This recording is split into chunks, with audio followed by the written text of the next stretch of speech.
we were not poor, but I was like getting frustrated. Like when I went there to high school, the first 6 months, my parents couldn't afford the school uniform, so I was like embarrassed because I didn't have a school uniform. I was wearing a dress that was like almost the color of the school uniform. And but I was not the only ones, but I was embarrassed because I thought, my parents can't even afford, because they were laborers at the factory. They were factory workers. And so it was not nice. And those days when you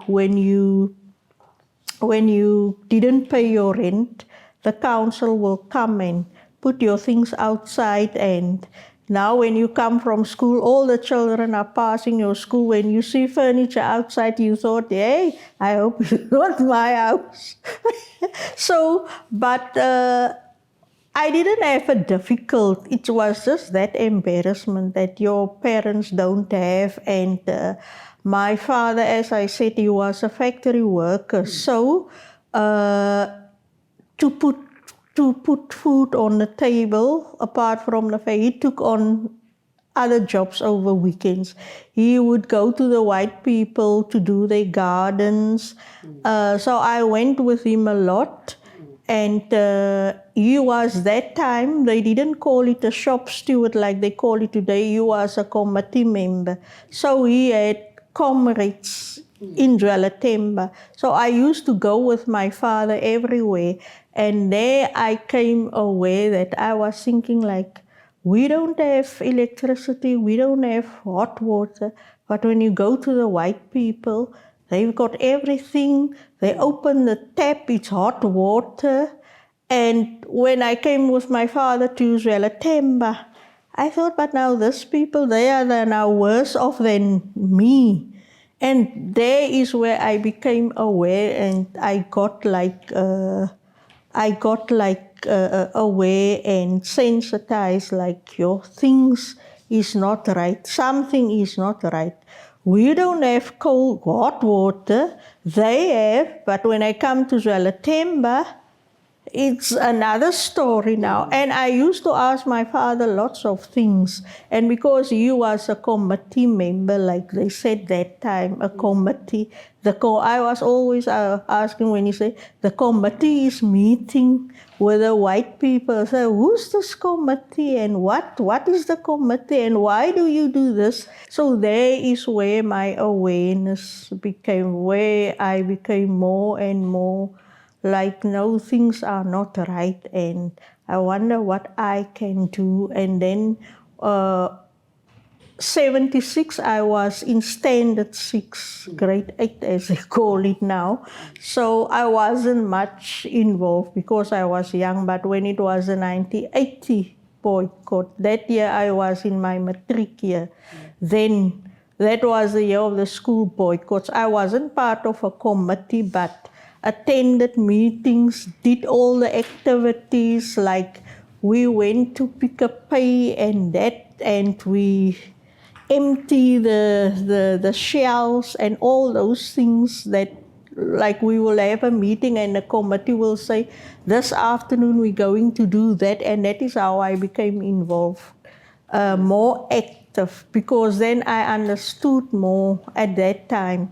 Not what I've seen in Dwelletemba, what I've seen at the white people and how I grew up. So when it was in my matric year, the school boycott, then I became more and more aware of more things that is not right, apart from that I've seen when I was still younger. So that is where I became involved. I think it was 85 when I was first arrested. It was Section 29, where they keep you for a weekend, and then there was another section, I think Section 50, if I'm correct. So that time I was also arrested, and then I think it was then I became on the run. like they say, you sleep there, and then they come to fetch you again. No, it's not safe at this house anymore. And then I was, after that, I was sent to Cape Town. I was taken to the house of Johnny Issel, where we went to do mobilizing on the trains, handing out pamphlets. Johnny woke us up at 3 in the morning. We must be on the first train where we went to mobilize. And then that house wasn't safe anymore. Then I was moved to Athlone, where I was in the same house with Shirley Gunn and other comrades. So Shirley was preparing us to go get training in Tanzania, but then something went wrong, or they were the ones who heard the news and that. And then I was taken away from there, and then they took me to Grassy Park, I think. And then from there, I was sent to Cape, where we were trained to produce T-shirts with media. I was trained at grassroots media, how to do a pamphlet, how to do a layout. And then I started writing stories for grassroots. I came back to Worcester, not to my house, other houses where I was working from. I was sent to Toast River, Montague to do mobilizing there. And then that time I was active in KEICO. I was this organizing secretary for KEICO. KEICO later became SEICO. I was still the organizing secretary, but at the same time also doing media for grassroots publication. And then I was detained. I was tortured at this. I was for a week detained in a single cell, in a police cell, holding cell, where they came. That time you didn't know whether it was morning or it was night. They will just come to your cell randomly, take you out, and then they took you with the security branch from where they operated. So they were asking questions like, you are the one who's giving people information, telling lies in your newspaper, and asking you all of those questions. And when you refuse to answer, or you don't give the answer that they want to, they started to torture you. That went on for a week, and then I think on the last time when they tortured me, I was taken there again, and then they started to beat me up. They hit me. I was on the floor. They were gun pointing me. I don't know which floor was that.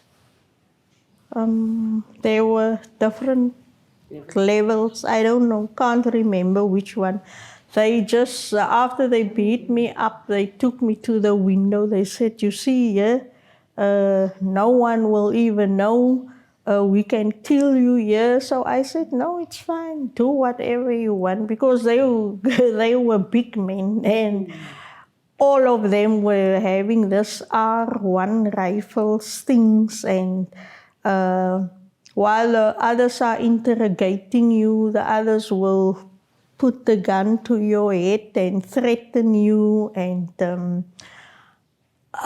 I think after all that beatings and stuff, I passed out. I couldn't remember. And then I can't remember whether it was the next morning or what. They came to the cell.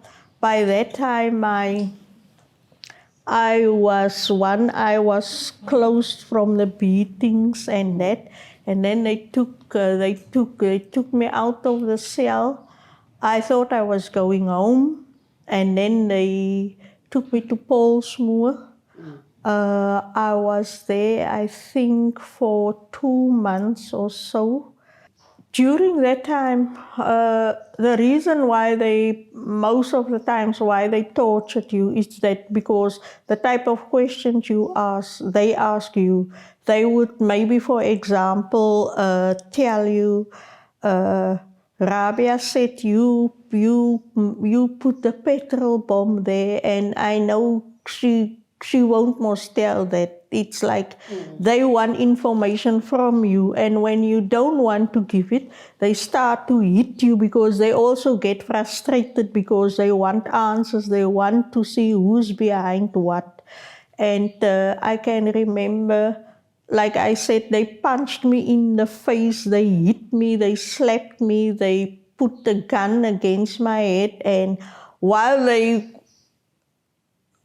they were busy torturing you and you don't answer, they were like he's sitting there, you sitting on the chair, another one is standing behind you with a gun, someone in front. And I can remember, while they were busy, I was sitting on a high bar chair, and the next moment they just kicked the chair out and you fell to the floor, but you were already beaten, so you couldn't care less. I'm involved with NGOs where we work with young, specifically girls.